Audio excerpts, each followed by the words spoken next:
Good evening. I'm Psychiatrist Jay Fawver, live from the Bruce Haynes studio in Fort Wayne, Indiana. Welcome to Matters of the Mind. Now in its 27th year, Matters of the Mind is a live call-in program where you have the chance to choose the topic for discussion. So if you have any questions concerning mental health issues, give me a call in the Fort Wayne area by dialing 969-2720. Or if you're calling a place else, coast to coast, you may dial toll-free at 866-969-2720. Now on a fairly regular basis, we are broadcasting live every Monday night from our spectacular PBS Fort Wayne studios, which lie in the shadows of the Purdue Fort Wayne campus. And if you'd like to contact me with an email question that I can answer on the air, you may write me via the internet at mattersofthemind, all one word, at WFWA.org. That's mattersofthemind at WFWA.org. And I'll start tonight's program with a question I recently received. It reads, Dear Dr. Fawver, I have been referred to an online psychiatrist. What are some things that I should be aware of if I choose to see a medical provider that way? Well, an online psychiatrist, well, that's kind of work I do. It's called telehealth. And the online psychiatrist will see you by video, and you want to make sure that your video is working, your audio is working, your speakers are on. So make sure the technology is all in place first and foremost. And a lot of online psychiatrists will have you complete questionnaires if they have that kind of telehealth platform. Now, in my practice, we have as many as 15 different questionnaires for the first evaluation to get to know some of your background and ask you questions on the questionnaires that we'd be asking you during the appointment anyway. So what do you need to get together yourself? Well, number one, I think something very important would be kind of conceptualize what kind of symptoms have been bothering you over the course of time. You know, what are your main treatment goals? How would you want to feel better? And in doing so, write out different things that you might be concerned about in terms of treatment. Would you want to have medication treatment, counseling treatment? Do you have any particular apprehensions about any medications? Secondly, it's extremely important for any psychiatrist, online or in person, to know your past medication history background. What medications have you taken? How did they do for you? And to know as much detail about your past medications as possible. It's very important. So you want to know, ideally, the dosage, when you took them, what combinations you might have used. Did you have any good effects? Did you have any bad effects? Why did you stop them? Some people stop their medication because they're feeling really good. That's wonderful. We might want to go back to that medication. Other people stop their medication because it's not working, and sometimes because it's intolerable. So we want to know that kind of information. It's also very important with an online psychiatric appointment to know about your family history's background with mental health issues and their treatment if you can find out. So if you have a mother, father, sister, or brother who have been treated with certain medications for similar symptoms that you are now experiencing, by all means, we want to know all about that. And if your primary care doctor has been involved with your treatment, has the primary care doctor done any labs for you, including not only thyroid tests, glucose tests, iron tests, but sometimes genetic testing. So if you've had genetic testing, the online psychiatrist would want to know those type of things. But there's a lot of different things, different strategies online psychiatrists might have for you, but try to make sure your technology is working ahead of time and try to make the most of the appointment. Thanks for your email. Let's go to our first caller. Our first caller is from Jenny. Hello, Jenny. Welcome to Matters of the Mind. Jenny, you had mentioned that you have a mood problem. You want to know whether you should be treated by a psychiatrist or a family doctor. Well, you might not have much of a choice, Jenny, because over the next 5 years, it's projected we're going to have about 27% fewer psychiatrists. Right now, family doctors are treating about 80% of depression that's being treated. Now, it's estimated that half the people out there with depression aren't getting treated. The half who are getting treated, 80% of those, or 4 out of 5 of those people, are getting treated by their family physician. Why? Well, it's because there aren't that many psychiatrists out there. Many psychiatrists are going on to inpatient or hospitalization work, so you might not be able to see a psychiatrist over these next few years. Who do you see in the mental health or the psychiatric side? Often it's going to be a nurse practitioner, sometimes a physician's assistant. And nurse practitioners, it's our job as psychiatrists to try to get nurse practitioners well trained, as well as our family medicine colleagues who are physicians, nurse practitioners, physician assistants in family medicine. So it might be a matter of availability. Now, there are some big cities Boston, Washington, D.C., Dallas, who have plenty of psychiatrists. Miami has a lot of psychiatrists. But in most areas like northeastern Indiana, there are fewer and fewer psychiatrists becoming available, and you might not be able to see a psychiatrist over the course of time. So the question would be, would your primary care clinician, your nurse practitioner in primary care, would your primary care physician, do they feel comfortable treating mood disturbances? You might want to ask them about that right up front. Thanks for your call. Let's go to our next caller. Hello, Jack. Welcome to Matters of Mind. Jack, you want to know, does anxiety cause white coat syndrome? Well, white coat syndrome, Jack, is where somebody walks into a room and used to be, the clinicians would wear white coats, and the white coats would cause a lot of anxiety just seeing the white coats. So yeah, if you're already kind of anxious and you're anxious about a blood pressure that you might get, as you tense up, your heart rate can start racing and your blood pressure can increase. Sometimes you have to calm down for about 5 or 10 minutes before you actually get your blood pressure checked. So I would suggest trying to get your appointment a little bit earlier and being able to relax in the lobby before you actually see the white coats. Usually it's first from a medical assistant or a nurse who will typically room you and see you first, but you want to get to the appointment a little bit earlier. If you're running late to an appointment or if you're having to race in from the parking lot, that in itself will increase your anxiety by your heart rate increasing, your blood pressure increasing, and the question would always be, okay, upon seeing somebody in the mental health field or the medical field in general, is that going to cause you anxiety? Because you wonder what they're going to say in response to your current symptoms. So anxiety itself can be part of the so-called white coat syndrome. Thanks for your call, Jack. Let's go to our next email question. Our next email question reads, Dear Dr. Fawver, I have a friend that said people with anxiety love Halloween. Is that true? If so, why? I'm not really sure. Halloween is do we want to call it a holiday? It's a means of celebration of the fall. People like to dress up. They like the excitement behind it. Yeah, there's about a 2-week lead up to Halloween. And during that 2-week lead up, there's anticipation of the Halloween night itself, where people might have, as we know, a lot of candy. There's a high rate of diabetic ketoacidosis in the emergency rooms, I understand, during Halloween night because people gorge on candy. So what's the excitement about Halloween? Yeah, it's part of it. It's just being fall. People are out and about, getting some fresh air and those type of things. But I wouldn't say necessarily people with anxiety are particularly prone to liking Halloween, but I'd want to know some clarification from your friend on that observation. So thanks for your call. Let's go to our next call. Let's go to our next call here. Our next caller is from Jim. Hello, Jim. Welcome to Matters of the Mind. Jim, you'd mentioned you're taking Zoloft for depression. Doesn't seem to be working anymore. What other medications could I suggest? Well, you want to go a whole different directions here. Zoloft is a medication that mainly increases serotonin, secondarily increases dopamine a little bit. Zoloft, also known as sertraline, is a medication that's come out since 1992, been out for a while, has a calming effect. Zoloft has a lot of uses for anxiety conditions like obsessive compulsive disorder, generalized anxiety disorder, panic disorder, social anxiety disorder. So it can help with the spectrum of anxiety conditions because increasing serotonin can give you a bit of a calming effect and settle down your nerves some. It'll also help with crying in some people. However, Zoloft sometimes will make people feel kind of blah. We call it emotional blunting, but you don't feel happy, you don't feel sad, you just feel kind of blah. It can also sometimes, to some degree, blunt the ability to concentrate just a little bit. So if Zoloft's not working, my first question is, in what way is it not working? But my second question is, what was the original intention for its use?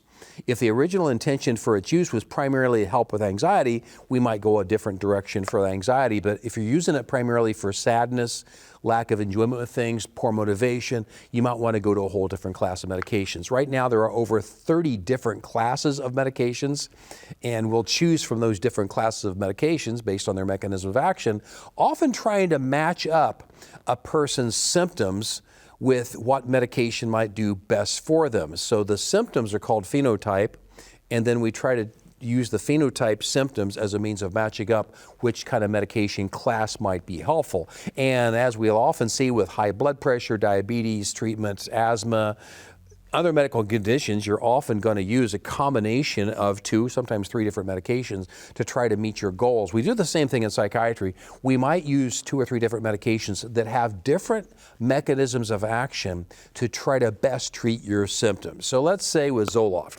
you're getting less than 25% benefit for treating depression, as an example. Less than 25% benefit, I'd probably bail and have you go off of it. If it's between 25% up to maybe 50%, we can sometimes add another medication to the Zoloft to try to take you over the finish line and get you up to 90% benefit. If it's over 50% benefit, sometimes some clinicians will simply increase the dosage. However, there's not a lot of good data out there showing that simply increasing the dosage on a lot of these antidepressants does you that much more good compared to adding on something else that has a different mechanism of action.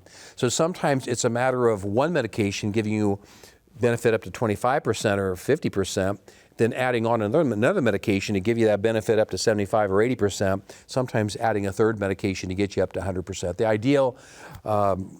The ideal scenario would be to take as few medications as possible, but it used to be thought that a high dosage of one medication would be the best way to go. That was back in the 1990s. But since that time, we've talked about more combined rational psychopharmacology, where you're combining low doses of medications in different classes to try to get your best benefit, as opposed to a high dosage of one medication. So different mechanisms of action might be more helpful for you, but talk it over with your prescribing clinician about the Zoloft. In what way is it not helping you? You know, Zoloft's not going to help people that much if they have a condition like bipolar disorder, where they have highs and lows. You need a mood stabilizer in those cases. It's not going to help you if you have undiagnosed diabetes, for instance. If you have blood sugars that are sky high, and that's sometimes not identified until you have a heart attack or a stroke or some medical catastrophic event. But if you have blood sugars that are way out of control, that needs to be addressed. We commonly see undiagnosed sleep apnea, where somebody says their medication is not working. We find out they're snoring. They feel tired all the time. They might even pause in their breathing at nighttime while they're sleeping. And for those people, they need to have continuous positive air pressure or automated positive air pressure, APAP or CPAP. These patients are not getting adequate airflow into their lungs, and thereby not enough oxygen to the brain at night. So they need a different means by which they can help the brain function. So first question will always be, what are we treating? Because you got to know what you're treating. If you're treating something that doesn't respond adequately to Zoloft by itself, you need to go a different direction. And we hear the same kind of condition. If you go to the emergency room and you have chest pain, the ER doctor, the ER clinician needs to try to sort out what's causing the chest pain. Is it a heart attack? Is it gastroesophageal reflux? Is it a pulmonary embolus? Is it pneumonia? What's causing the chest pain itself? Because your treatment for the chest pain is going to be entirely different based on the underlying condition that might be evident. And the same as in psychiatry. We have to be accurate in diagnosing what the problem may be. If your anxiety is related to trauma, especially trauma prior to the age of 8 years old, we might treat that differently as opposed to anxiety related to trauma that occurred last week from a motor vehicle accident. If you had a traumatic experience last week from a motor vehicle accident and you're having symptoms of post-traumatic stress, we might give you something as simple as a beta blocker to try to settle down the anxiety right off the bat. That's ideally given within the first 48 to 72 hours. But if it's been a week and you're still having a fast heart rate, you're still shaky, we might give you a beta blocker. We wouldn't do that for somebody necessarily who had repeated trauma prior to the age of 8 years old. So it's important for us as mental health clinicians to try to dissect through all the symptoms, what might have contributed to them, how long they've been going on, how often they occur. Because you could have trauma when you're a small child. Here you are 35 years old. If it's not bothering you that much, and you're having trouble with depression, but it's not apparently related to trauma, we might not treat you specifically for the trauma itself. We might go a different direction. So we have to sort all that out as mental health clinicians, while not taking our eye off the possibility that there might be an underlying medical condition causing a lot of the difficulties, because undiagnosed medical conditions obviously can contribute to psychiatric disturbances, and we need to do something about that. We need to take a close look at your medications. with your medications. A medication like Zoloft, sertraline, hey, it might not work if you're also taking St. John's wort, for instance, and you're not telling us about it. If you're taking St. John's wort, that's an herbal product that was very popular back in the 1990s. It's from a plant that has a very pretty yellow blossom on it, and it's called St. John's wort. St. John's wort meaning plant in German, and it's St. John's wort blooms around first week of June, and it's thought that that was the birth date of John the Baptist, I believe it was. So that's kind of how they came up with St. John's wort. But St. John's wort has an antidepressant feature itself. Some people will take St. John's wort because it's easy to get. It's not a prescription product, but it tends to chew up or increase the metabolism of a lot of medications and make them basically not work, including oral contraceptives or birth control pills. So a lot of women back in the 90s, they heard about St. John's wort, and it was on the cover of Newsweek one week back in the 1990s as a up-and-coming antidepressant. People were excited about St. John's wort.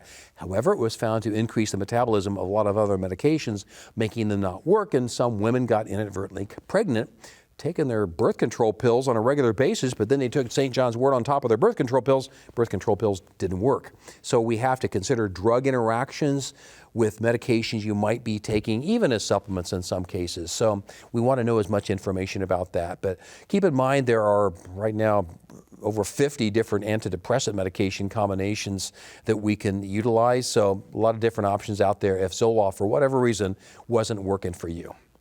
Thanks for your email. Let's go to our next email question. Our next email question reads, Dear Dr. Fawver, I have more carbohydrate cravings when the cooler weather comes and I find myself overeating in the fall and winter. What's the link between the changing seasons and appetite? It might be darkness. I saw a person today who gets depressed every October and November, and it goes all downhill from there until about April.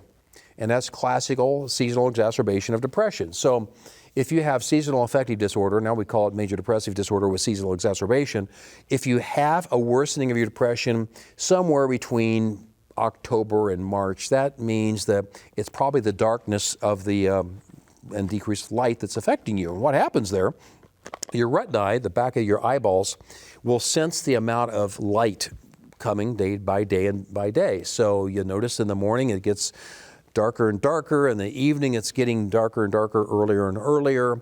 And what's happening there, you're getting less light to the retinae. The retinae will transmit that light signal to this little body in the middle of the brain here called the pineal gland.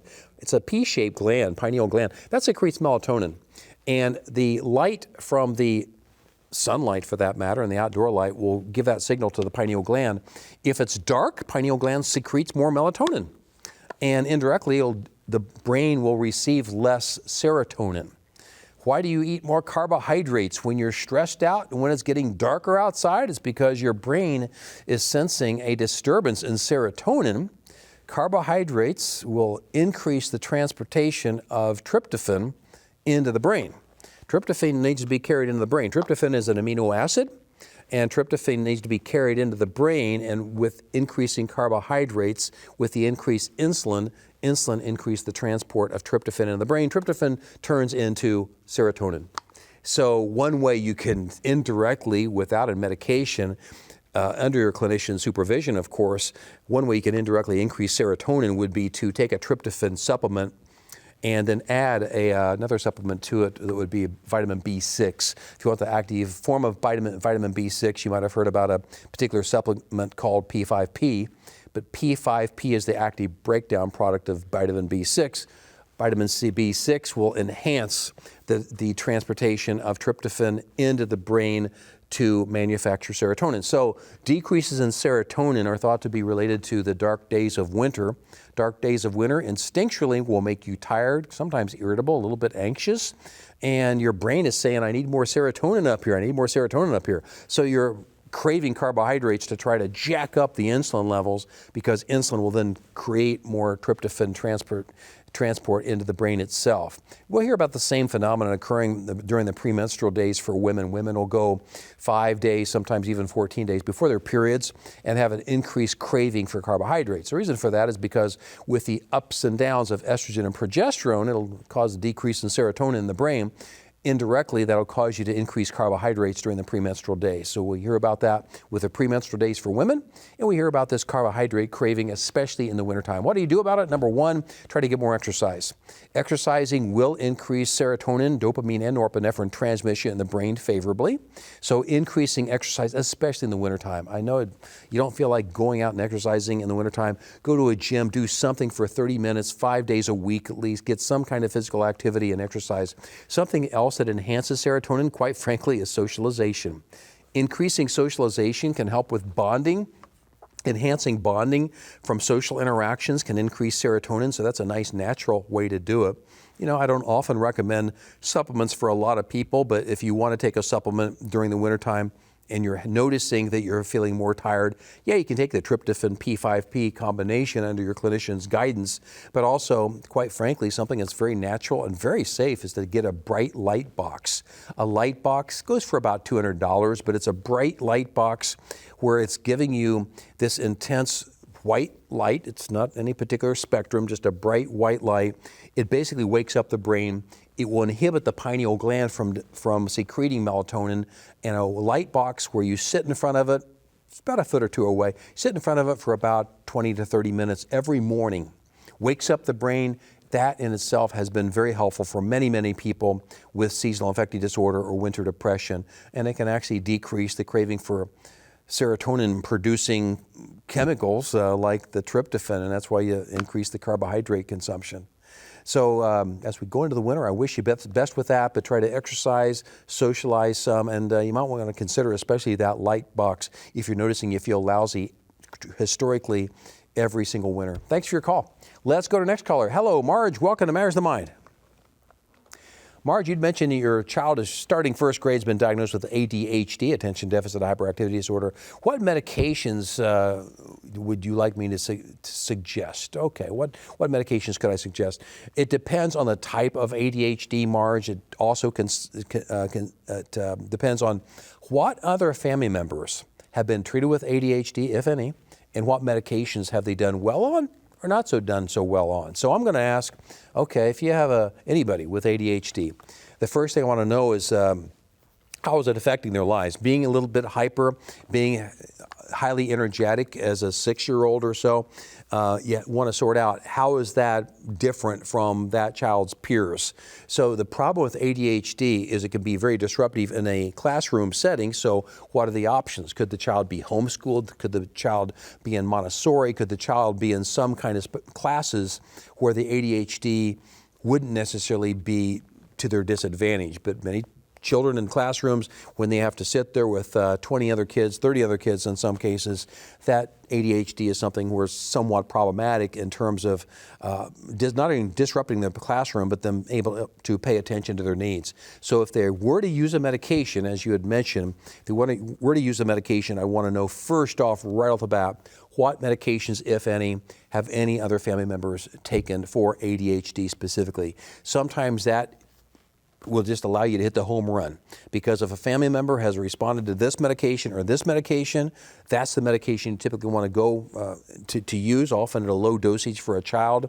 But you want to start with a mechanism of action that another family member has found beneficial. There are many, many different stimulant and non-stimulant medications for ADHD. You know, stimulant medications work in over 90% of cases for ADHD, where you have the hyperactivity and impulsivity, which many 6-year-olds will apparently have.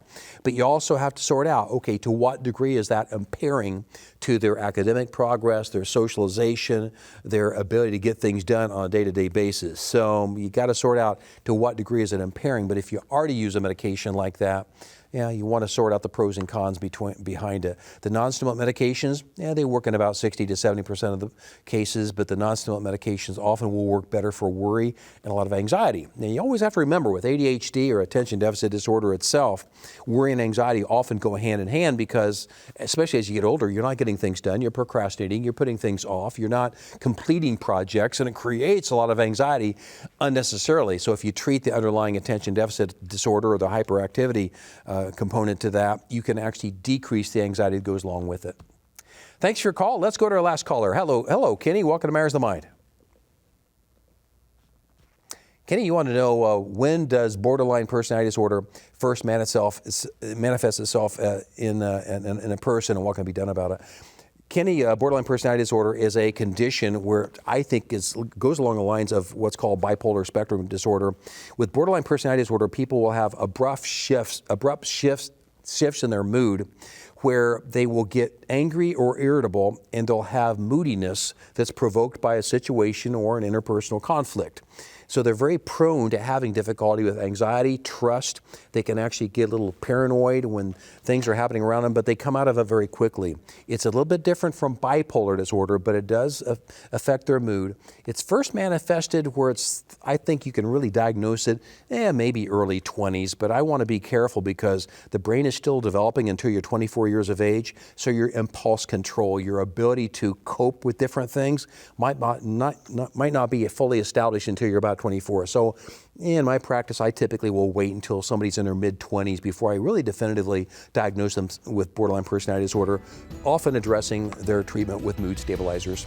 Kenny, thanks for your call. Unfortunately, we're out of time for this evening. If you have any questions that I can answer on the air, you may write me via the internet at mattersofthemind@wfwa.org. I'm Psychiatrist Jay Fawver, and you've been watching Matters of the Mind on PBS Fort Wayne, now available on YouTube. God willing and PBS willing, I'll be back again next week. Thanks for watching. Good night.